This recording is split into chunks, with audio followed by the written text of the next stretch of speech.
Hola, hola a todos. Hola, Lady. Hello. ¿Cómo estás? Súper bien, Ana Lady. Ya dejé el contenido del año pasado. Gracias a Dios que estamos siempre contentas.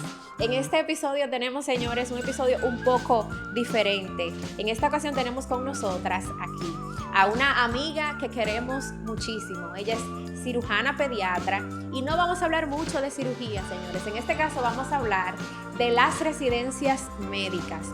Vamos a tratar este tema con ella, pues ella llegó de realizar su especialidad, su subespecialidad en el exterior, específicamente en Venezuela, y queremos conocer la experiencia de realizar una especialidad fuera del país. Tenemos aquí con nosotros a la doctora Benelkis Coronado. Bienvenida. Gracias, agradecida de esta invitación. Hola, Ana Lady, hola, Lady.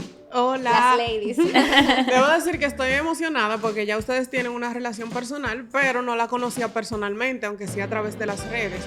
Y qué bien tener una persona tan chévere, joven, como dice Ana, terminando su especialidad fuera del país, que siempre se aprende algo nuevo, independientemente de lo que uno esté estudiando, siempre adquiere la cultura, siempre aprende otros detalles que son propios del ambiente. ¿Cómo te fue? Excelentemente bien. Qué bueno. Ese suspiro antes de decirlo. Realmente una nueva experiencia, realmente muchas cosas nuevas, una cultura nueva, un país nuevo, conocer gente nueva. Realmente otro tipo de aprendizaje diferente al adquirido aquí en República Dominicana, pero no me puedo quejar realmente. A pesar de las dificultades, fueron 3 años de mucho aprendizaje, de mucha batalla, de mucha soledad por tiempo, pandemia, que afectó un poquito esa parte, pero gracias a Dios ya estamos aquí. Te tocaron 3 años para realizar tu subespecialidad allá y te atacó la pandemia estando en Venezuela. Recién llegando. Recién llegando a Venezuela. Exacto. ¿Y qué te motivó a elegir esa subespecialidad? Bueno, pensándolo bien, siempre me incliné un poco hacia la pediatría. Cuando empecé mis estudios en la universidad, aquí en Ocatesi, dije, bueno, me gusta la pediatría. Después que indagué un poquito, dije, no, lo mío es lo quirúrgico. Y realmente, ya como ustedes se han enterado, las residencias médicas son un poquito cuesta arriba aquí en el país. Y bueno, tuve la oportunidad de concursar por cirugía general. Y dije, no, lo mío es quirúrgico. Al cursando la cirugía general, hay una rotación que uno hace dentro del programa, que es cirugía pediátrica. Yo me dirigí al Hospital Arturo Grullón en Santiago y dije, la primera semana dije, eso es lo mío. ¿Te enamoraste de cirugía pediátrica? Dije, esto es lo mío. Ahí volví a caer a la pediatría, porque realmente cirugía general solo es adulto. Y bueno, ahí empecé a indagar. Es un poco difícil porque realmente la cirugía pediátrica parte desde la pediatría, no desde la cirugía, en algunos países, como aquí. El nuestro. Exacto. Igual que en otros países, pero la otra parte es en base a cirugía. Empecé a investigar, dije, aquí no vi oportunidad porque yo tenía que ser pediatra o hacer 2 años de pediatría, pero ya yo estaba en cirugía general. Entonces, no podía dejar esos años atrás. Entonces, nada, investigué. En Venezuela se necesitaba hacer 1 o 2 años de cirugía pediátrica o general. Yo dije, no, aquí es. Y bueno, allá fui y pude realizarla. Tú sabes que qué bien que tratemos este tema, precisamente en estos tiempos en los que un grupo de jóvenes se encuentran en el proceso de concursos realmente. Recién han tomado el examen único para concursar por residencias médicas, que se toma en marzo, siempre se imparte el primer domingo de marzo, o sea que ya lo tomaron, y están en el proceso de todo el papeleo y de uno saber a qué especialidad quiere concursar y a qué subespecialidad quiere concursar los que ya han hecho una especialidad, que así este episodio pueda servir de orientación a muchos de los que se encuentran en ese proceso realmente y los que tengan el interés también de concursar fuera del país. Exacto. ¿Cómo fue el proceso para tú irte a Venezuela? ¿Tú tuviste primero que viajar, concursar allá y luego regresar al país y volver para irte cuando ganaste? ¿Cómo fue todo eso? Sí, en cada país tiene su protocolo. ¿Qué pasa? En Venezuela no es igual que en Dominicana, que es en julio que se inician las residencias médicas. Allá, es otra cosa, el tiempo, exacto, la fecha es diferente. Allá es en diciembre. O sea, tú entre octubre y noviembre son los meses para tú dirigirte allá, depositar, ir al hospital, entrevistarte. Tampoco no es como aquí que hay un examen único para residencias. No, es totalmente diferente. Entonces tú te diriges al hospital que tú quieres concursar. También diferente, hay hospitales que son avalados por universidades. Hay otros posgrados que no son avalados por universidades. Entonces ya es otro proceso. Ya la universidad imparte un examen único para posgrados médicos. Entonces, depende de la fecha. Ellos tienen, por ejemplo, por la que yo concursé, que es la Universidad Central de Venezuela, tiene un posgrado, un llamado para nacionales y un llamado para extranjeros. Porque el número de plazas para extranjero también es Exacto, diferente. Exacto. Entonces, realmente ya aquí en el país, el organismo encargado de regular los estudios nacionales e internacionales está avalando los posgrados que no son universitarios, con una serie de requisitos. Pero en mi caso, yo entendía que tenía más peso realizarlo avalado por una universidad. Claro. Entonces, nada, concursé en un hospital que era avalado por la Universidad Central de Venezuela. Eso fue, fui a llevar los documentos en noviembre de 2019. En diciembre tú lo depositas y el examen lo dan el año siguiente. Entonces, tú vía el hospital accedes con la condición de que tienes que esperar que la universidad te dé el aval. Okay. Entonces, nada, en diciembre tú depositas, en enero tú inicias, el 1 de enero. Entonces, ya luego la universidad imparte el examen y ya tú estás oficialmente en el posgrado. Benelkis, yo no puedo dejar de preguntarte, es bien sabido las cosas que se pasan en una residencia médica en este país. ¿Qué tan diferente es la residencia médica en otro país como Venezuela? Independientemente de que a ti te tocó en una etapa un poco difícil para todo el mundo de por sí, porque estábamos en pandemia, pero ¿qué tan diferente es la vida del residente en Venezuela al residente en República Dominicana? Por ejemplo, el R1 de Venezuela, ¿cómo te fue a ti cuando fuiste R1 en Venezuela cuando fuiste R1 aquí en República Dominicana? Me río porque mucha gente dirá, no, pero ya Benelki era especialista cuando se fue. Pues no.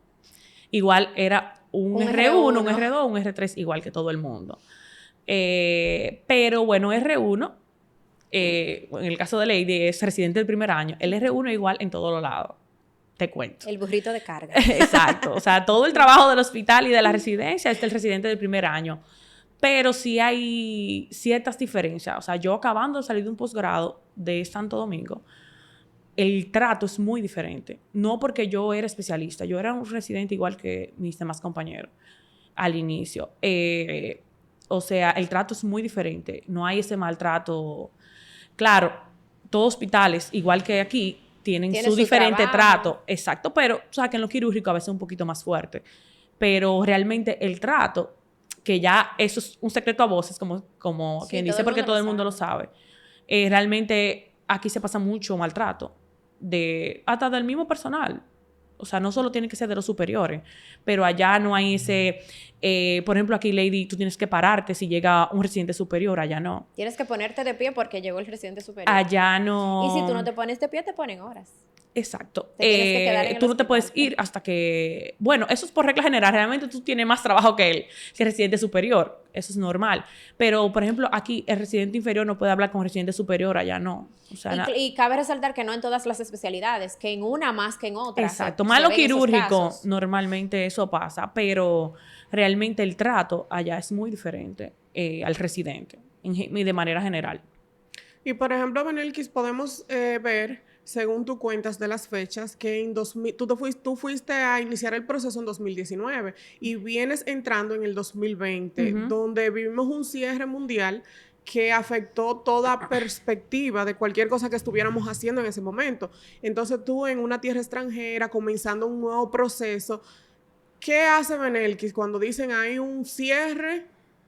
Vamos a ver, el mundo. Sí, ¿cómo sale Benelkis a flote? Yo sé que es una pregunta como muy personal, pero no se puede dejar de ver, sobre todo por la nueva experiencia que ella estaba viviendo. Sí, bueno, realmente no te puedo negar, como se lo he comentado a mucha gente, yo me sentí estancada. Primero porque... ¿Y qué cambió? Y disculpa que te interrumpa, ¿qué cambió en el proceso con el cierre? Bueno, no asistíamos todos los días al hospital. O sea, yo iba cada 5 días al hospital, los otros 4 días era en la casa, trancada, donde era un país que estaba trancado totalmente. O sea, no era que yo podía salir, no, o sea, estaba trancado totalmente. Al ir menos días al hospital, o sea, me sentía realmente estancada. La comunicación en Venezuela no es tan fácil como aquí. Era un poquito difícil el internet, no era tan fácil comunicarme aquí con la persona de mi casa. Y bueno, personalmente hablando, fue algo muy duro. Pero que me ayudó mucho, no sé si tú sabes, en Venezuela hay muchos dominicanos y sobre todo muchos veganos. Okay. Realmente, gracias a Dios, estuve rodeada de personas que fueron, por así decirlo, ángeles. Que estuvieron conmigo en ese proceso, que también estaban en el mismo proceso que yo, en posgrados, que no iban todos los días. Pues bueno, realmente es una parte que me ayudó bastante. Y de ahí salió el que yo pude aprender a cocinar. Aprendí a cocinar en Venezuela. En pandemia, la gente aprendió a cocinar, a usar TikTok, Exacto. a hacer rutinas de skincare y maquillaje. Sí. Fueron como Exacto. que cosas puntuales que cada quien, según su personalidad, aprendió durante pandemia. Exacto. Yo aprendí a mezclar tragos. Como no podíamos salir, bueno, nada más quedaba quedarse en la casa. Y bueno, así era, aprendiendo por YouTube, llamando a mi casa y con los demás compañeros que me reunía. Bueno, ahí salió, aparte de las experiencias quirúrgicas, las artes culinarias. ¿Qué positivo tú tienes de la residencia en República Dominicana que no lo tienes en Venezuela y viceversa? ¿Qué positivo tienes en Venezuela que no lo tienes en República Dominicana? Bueno, positivo en Dominicana que tú estás en tu país.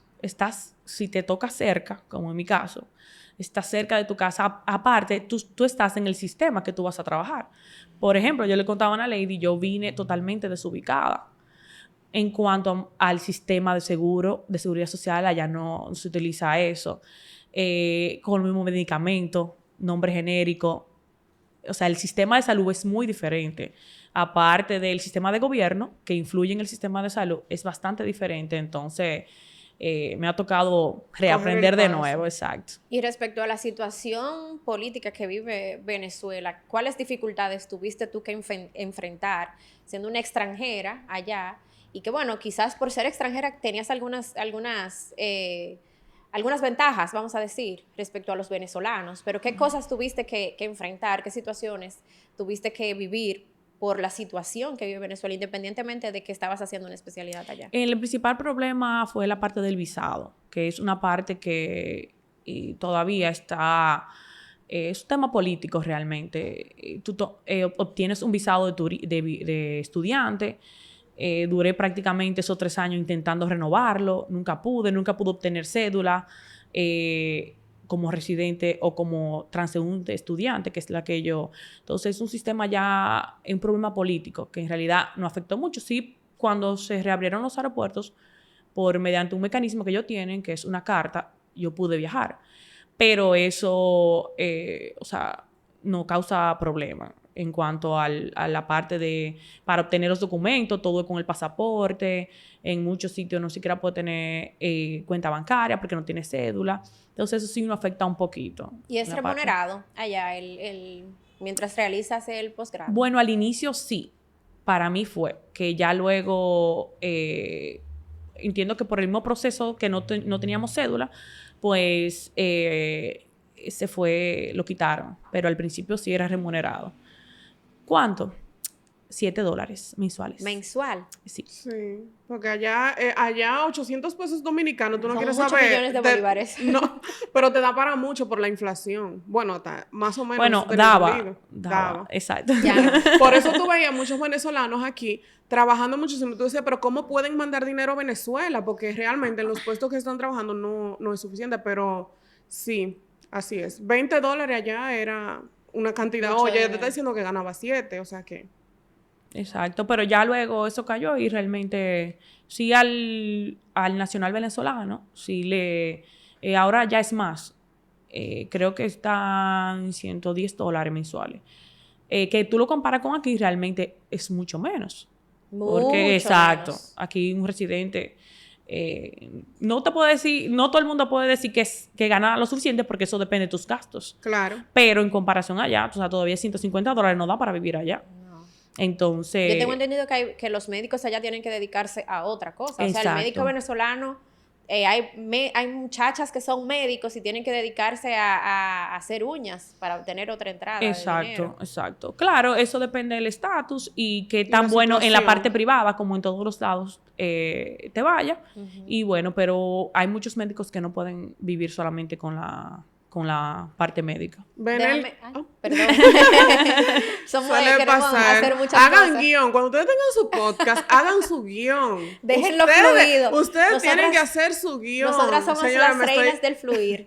Me estoy llevando a Harley. Que ella habla así en el dilema. No sé si lo han visto. Yo siempre tengo que darle un push al dilema. Una mención. ¿Qué era lo que iba a preguntar? Ay, Yo Dios iba a mío. preguntarle a Benelkis, porque es fascinante toda la experiencia de estudiar fuera del país, sobre todo, pero hay momentos en los que tuviste que algún quiebre y dijiste, me voy para República Dominicana. Y dejo todo botado. ¿Y cómo lo superaste? Realmente, gracias a la pandemia y que el aeropuerto estaba cerrado, yo no vine. Literal. Y pudiste soportar. Exacto. Sí, porque me imagino, si todos aquí en el país con los nuestros cerca teníamos mucho miedo, yo me imagino que alguien fuera del país sola en una experiencia nueva debió ser difícil. Sí, realmente salí de mi zona de confort. Realmente eso me ayudó de manera personal. Pero ya se puede comer lo que tú cocinas. Estás invitada. Ella es un cielito lindo, muy bueno. Muy bien, muy bien. Benelkis, pero hablemos ahora ya de lo que tú te dedicas, que es realmente la cirugía pediátrica. ¿Qué es lo que hace un cirujano pediátrico? Porque hay cirujanos de adultos. ¿Por qué tienen que haber también cirujanos de niños? Aparte. Bueno, la cirugía pediátrica es la subespecialidad que se encarga de tratar tanto las patologías adquiridas como las patologías congénitas del recién nacido, del lactante y del adolescente. Y tiene que existirlo porque, por ejemplo, Lady, el cirujano que opera a un paciente adulto, poniéndote un ejemplo anatómico, el anillo inguinal de un adulto no es lo mismo que el anillo inguinal de un pacientito lactante, que es una cosita chiquitita, una parte anatómica que para tratarla tiene que ser con debido cuidado, que no es igual que el que se dedica a operar solamente. Sí, que me imagino, adultos. no sé, me paran cuando digo un disparate. Me imagino que anatómicamente un niño no es igual a un adulto, aunque en el desarrollo pueda ir diferenciándose anatómicamente de esta persona ya desarrollada completamente, es lo que quiero decir. Exacto. Que está cuando, en proceso. exactamente. Está en proceso, tiene todas sus estructuras que están en proceso de formación. Entonces, y desarrollo. quizás Como por eso dicen se que necesita. los niños no son adultos pequeños. Exacto. Entonces, en Lo he cirugía se escuchado. aplica. Sí. Exacto. Entonces, y como te dije, normalmente en los niños son patologías congénitas, o sea, que nacen con ella. En el adulto, normalmente es adquirida. O sea, el niño nace con la hernia inguinal, el niño nace con la hernia umbilical, nace con la gastroquisis, con el onfalocele. El adulto lo adquiere, las hernias, porque no tiene gastroquisis ni onfalocele. Ahora que tú estás mencionando diferentes patologías, ¿cuál es la más frecuente en los niños? La patología quirúrgica más frecuente. En cuanto a la patología, o sea, electiva, son las hernias inguinales, umbilicales.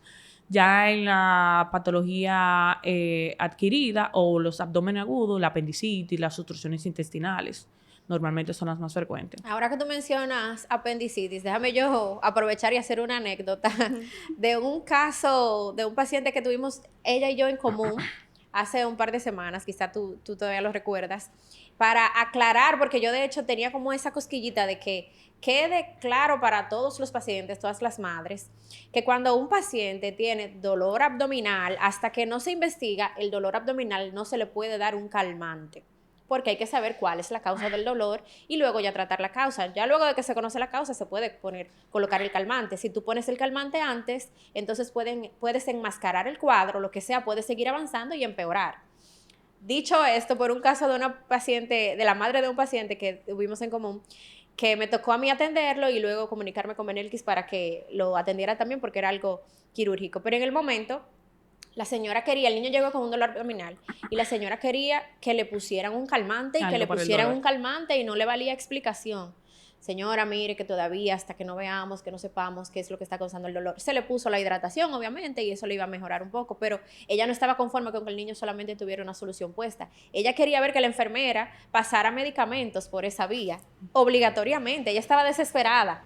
y gracias a Dios el niño incluso había mostrado mejoría de su dolor sin colocarle ningún calmante, y ya luego entonces Benelkis intervino y resolvió cuál era la patología, que de hecho era una apendicitis lo que tenía el niño. Y era una patología Como quirúrgica. como la madre no doctora de este grupo, tengo que decir que lamentablemente yo tengo que empatizar con la señora. O sea, uno ver un niño con un dolor ajeno, o sea, yo veo a un niño con un dolor y me desespero. Un hijo mío con un dolor, Sí, o sea, yo siento claro. que me duele a mí literal. Ana Lady es la pediatra de mi niño y ella sabe que con cualquier cosa yo estoy ahí, le mando 50 notas de voz así, una cosa así, en carrerita. Entonces, lamentablemente, parte de esa situación es que quizás es ignorancia porque uno no es médico y Sí. también la parte emocional Sí, que como afecta madre, más claro. que todo. Entonces, Pero- lamentablemente tengo que hacer empatía con esa señora.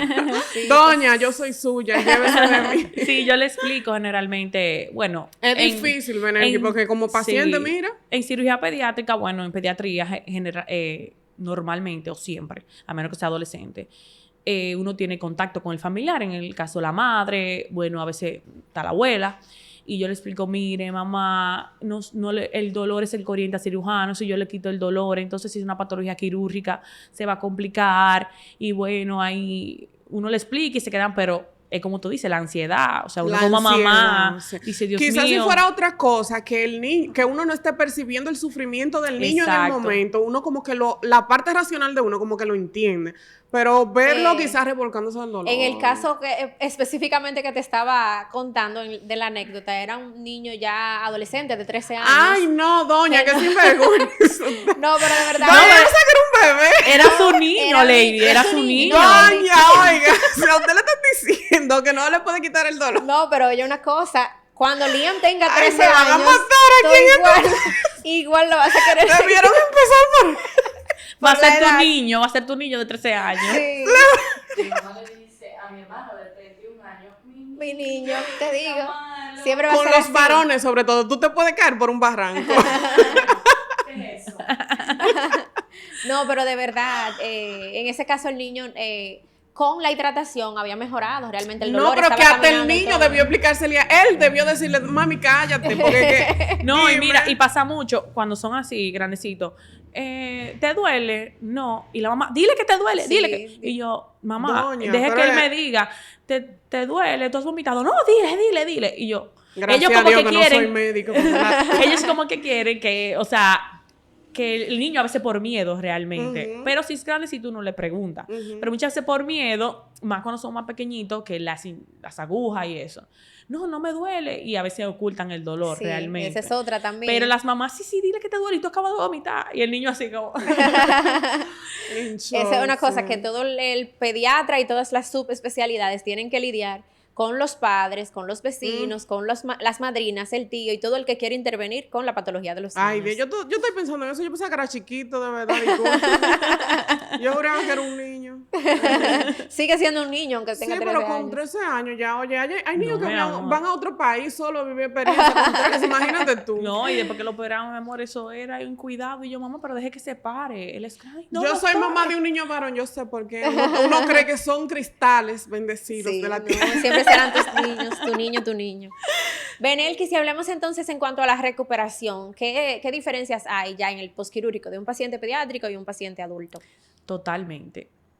Adoro los niños en cuanto a la recuperación. Puede ser, ponte, lo más preocupante, una patología quirúrgica de emergencia, no electiva.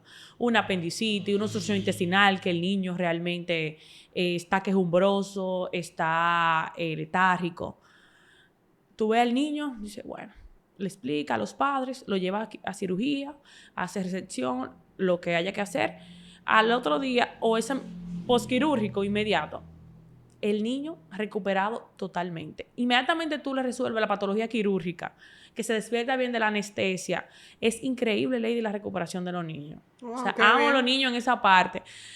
Yo me río porque entonces los adultos, ay, doctora, Estoy me duele mucho, no me tieso. puedo parar. Y tú lo ves así todavía a los 2 días y malo. Entonces, yo me acuerdo de uno con la cesárea o algo así. Sí. Pero los niños, increíble, que yo le comentaba a Lady que yo le pongo en las órdenes posquirúrgicas reposo en cama, posición semisentada. Te llaman, te dicen, aquí está brincando. Cuando tú vas a pasar visita y yo dije, pero Mamá tiene Y que el estar niño, y el niño dando brinco. brincando en la sala. Increíble. Qué O bueno. sea, realmente, a menos que sea una condición que el niño esté bajo sedación, o sea, realmente Se la fisiología del recupera. niño Y eso es satisfactorio, ver Exacto. la Ay, sí. recuperación rápida que tienen los niños. E incluso le da a uno una alerta cuando uno ve que el niño se queda muy tranquilito. Exacto. Ya algo está pasando. Si el niño está muy tranquilo, algo hay, algo mal Exacto, está ya eso es pasando. parte del examen físico que Sí. en la patología normalmente de emergencia te llama mucho la atención y que te orienta mucho al diagnóstico. Me queda la duda. Estoy escuchando hablar de obstrucción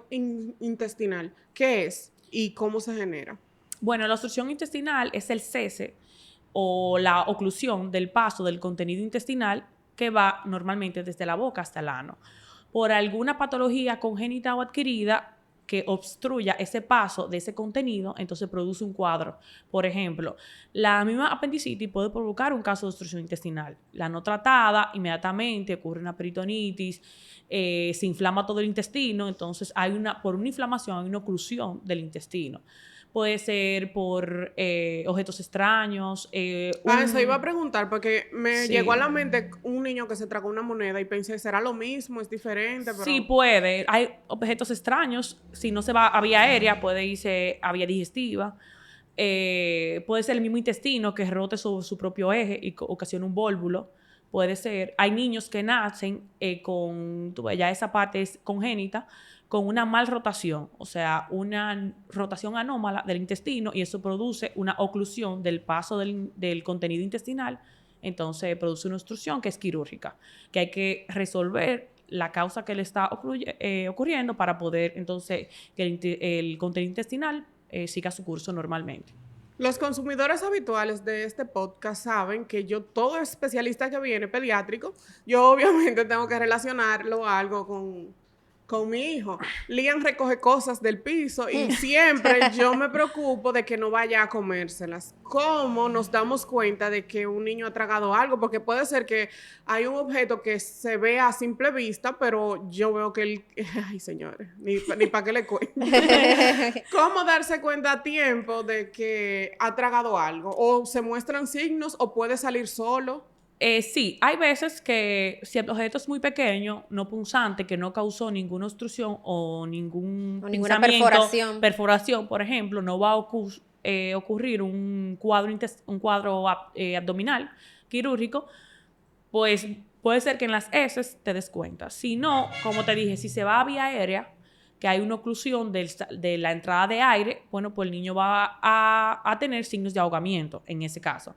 Ahora, si se va a vía digestiva, ponte que es un objeto un poquito grande y ocluya el tránsito intestinal, entonces el niño va a presentar vómitos, va a dejar de evacuar, distensión abdominal, dolor abdominal, quejumbroso, y según va pasando las horas, el cuadro va siendo más Va siendo catastrófico. peor. Exacto. Excelente. ¿Y Ok. qué podemos hacer? Obviamente yo me imagino que acudir a emergencias en el caso inmediato, pero cuando tú decides que hay que hacer cirugía, ¿siempre es laparoscópica o a veces hay que abrir? Bueno, gracias a Dios la cirugía ha avanzado y hay métodos, ¿cómo se llama? Cirugía mínimamente invasiva. En niños también se aplica, que es la cirugía laparoscópica, tanto para la patología quirúrgica como para la patología de emergencia como para la patología electiva. Las hernias, la hipertrofia del píloro, ¿A partir de qué edad se pueden utilizar métodos no invasivos en los niños? hasta neonatal. Oh, Sí, excelente. lo que pasa es que en el paciente neonatal las dimensiones corporales son un poco pequeñas y esa cirugía se utiliza con la insuflación de aire. Entonces, como el abdomen es un poco pequeño, pero normalmente se está usando ya de última instancia la cirugía mínimamente invasiva en pacientes neonatales. La mínimamente invasiva, que es la laparoscópica, es lo que la Exacto, gente le dice láser. Lo Mal- operaron a láser. Mal llamado rayo láser, yo le explico a la gente Ajá. para que entienda. Sí. Exacto. Pero ya en niños se utiliza la cirugía laparoscópica. Entonces, Benelkis, siempre hay que dormir el pacientito. Sí, yo le digo siempre cuando pongo los pacienticos, es una cirugía menor, pero hay que usar anestesia. Porque, como le explico a la enfermera, le explico a la mamá, es una cirugía con anestesia local. ¿Qué pasa? Yo no le puedo decir a un niño que le voy a extraer una bolita de su cuerpo, un lipoma, le voy a extraer una uña. Bebé, estate quieto. Bebé, estate tranquilo, que esto no te va a doler. Obviamente le va a producir dolor. Tú como adulto te quedas tranquilo y aguantas, tienes un nivel de tolerancia. No, y manejas el estar mirando. Exacto, imagínate hasta cuando por emergencia hay que suturarle una heridita a un niño, una pequeña heridita, todo lo que la lucha que se coge. Imagínate tú en una cirugía ya de algo. Entonces, realmente ese es el problema, que el niño, o sea, inmediatamente entra al centro, ya está llorando. Ajá. Cuando se le acerca la enfermera, otro problema. Cuando le van a poner suero. No, ya Lian cuando me ve a mí. Hasta en fotos. Él llora de verla en fotos. Estaba viendo el episodio y se puso a llorar. Entonces, ¿cuál es el riesgo? Y yo nunca lo he punchado. Aumenta el riesgo al dormir completamente el paciente. Sí, y mientras menor es la edad del paciente, mayor es el riesgo anestésico. Ay, Padre celestial. Sí, muchas veces, bueno, la pregunta de toda madre, doctora, ¿la cirugía es riesgosa? No le puedo decir que no, porque toda cirugía conlleva su riesgo, por mínima que sea. Y yo he aprendido que en cirugía no puede minimizar los riesgos, porque de una simple cirugía, ponte que es lo que más uno está acostumbrado a hacer, surgen complicaciones, porque hay variantes anatómicas. Hay pacientes que no es normal. Ponte que yo me he acostumbrada a extirpar o a extraer un poquito de grasa, que son los lipomas, en cualquier parte del cuerpo. Normalmente eso no sangre, es una cirugía rápida. Como te expliqué, hay que dormir al paciente porque no entiende, exacto. Eso es normal, pero no sé qué complicación pueda tener ese paciente, tanto quirúrgica como anestésica. Eventualidades pueden suceder. Exacto, entonces yo le digo, mamá, toda cirugía tiene su riesgo. O sea, no es ético que yo le diga a una madre, a un familiar, que la cirugía no es riesgosa para operar al paciente. Nunca. Porque yo no sé que me pueda salir mal en esa cirugía. Entonces, somos hijos de destino. En medicina siempre digo, 2 y 2 no son 4. Siempre se lo explico a la mamá. Algo rápido puede algo tardar. Puede durar más en despertar. Puede ser más, durarse más en dormir al paciente. La cirugía puede tardar más, como puede ser rápida. Entonces, cada cirugía, depende el órgano a tratar, tiene más riesgos que otra, pero sí son riesgosas. Y sobre todo en niños por la parte anestésica. Entiendo. Exacto, yo creo que hemos agotado un tema muy bonito hoy, Ana Lady. Sí. O sea, sobre todo algo desconocido, porque no se habla mucho de cirugía pediátrica. Tú sabes que Benelkis es la primera cirujana pediátrica en nuestra ciudad. Ya tenemos cirugía pediátrica en La Vega. Qué bien. Sí, realmente, aparte de que me gustan los niños, realmente yo vi la necesidad de que mi pueblo hacía falta cirugía pediátrica. Entonces me fui. Hemos crecido en todas las subespecialidades, porque hemos traído siempre muchos doctores que son primicia en la ciudad. Y qué bueno, Benelkis, que te hayas decidido por algo en la que puedas ser pionera en nuestra ciudad. Y sabemos que te va a ir muy bien, excelentemente bien. Gracias, sí, sobre todo porque ella ha decidido capacitarse y poner empeño y amor en todo lo que haces. Exacto. Así es. Ana Lady, que es tu amiga de todo el mundo una anécdota. Una anécdota del cumpleaños de Ana Lady, creo, no sé, ¿era fin de semana? Sábado. Sí. Cayó sábado. No sé qué, le dije a mi esposo, pero Ana seguro está en el consultorio. Y me dice, él va a ver esto, va a reír. ¿Quién? Ella anda tirándose fotos con Benelkis. Y Benelkis subió un estado. Que me andaba acompañando a mis fotos. Pero fue tan gracioso que ella como que ya salieron las dos por el mundo a tirarse fotos. Señores, despedir. No, agradecida infinitamente. Tú sabes el agradecimiento que te tengo en todos los ámbitos y que nos hayas acompañado y que nos informes sobre las patologías de cirugía pediátrica y nos orientes también y sirva de orientación no solo a nosotros, sino a todos los que nos escuchan, estudiantes que quieren concursar por una especialidad, tanto dentro como fuera del país. Te agradecemos infinitamente que nos compartas tu experiencia como estudiante de medicina, hablando del posgrado específicamente, y también como ya cirujana pediátrica ejerciendo en nuestra ciudad. Infinitas gracias. Gracias a ustedes por invitarme. Y esperamos, Benelkis, que en otra ocasión vuelvas ya a plantearnos de una patología en específico, porque son múltiples las patologías de las que podemos hablar en cuanto a cirugía pediátrica y que cabe la orientación para la población. Claro, a la orden siempre. La doctora va a dar sus redes sociales para que la puedan seguir y estar al tanto con todo lo que ella publica de estas patologías. Sí. Claro, en Instagram estoy como dra.berelkiscoronado y por ahí publico contenido específicamente dirigido a la patología pediátrica. Estamos a la orden. Ahí pueden hacer sus contactos con la doc. Así que muchísimas gracias por escuchar este episodio. Ay, Dios mío, Y no quiero ser tan fino en el podcast. recuerden que estamos en Instagram, estamos en TikTok y que en YouTube nos deben seguir. Tienen que suscribirse. Tienen que, ustedes darle no a la quieren que nosotros campanita. avancemos. Denle like. Y darle like, sí, así Bye, es. bye. Muchísimas gracias, nos vemos pronto.